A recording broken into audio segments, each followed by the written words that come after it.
Veľa ľudí si to možno nebude vedelo predstaviť, ale prepojiť, trepnem teraz, Opal s motorkou, alebo napríklad prepojiť mnícha s nejakou huslistkou alebo s niečím, je proste pre veľa ľudí nepredstaviteľné a v živote by to ani nespájali.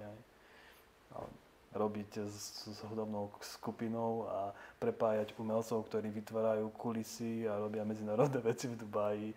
A oni sa, títo umelci dostanú možnosť prepojiť moje kontakty s ich kontakt. Toto je level, ktorý...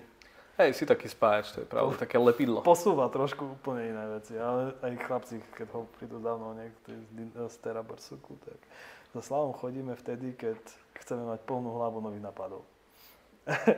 Prídeš za Slavom, Tomáš, prídeš za Slavom, vieš, a začneš sa rozprávať a potom taká myšlienka, toto je dobré, aj toto je dobré, aj toto je dobré. Do piče, nič sme nevybavili, kopec nových nápadov.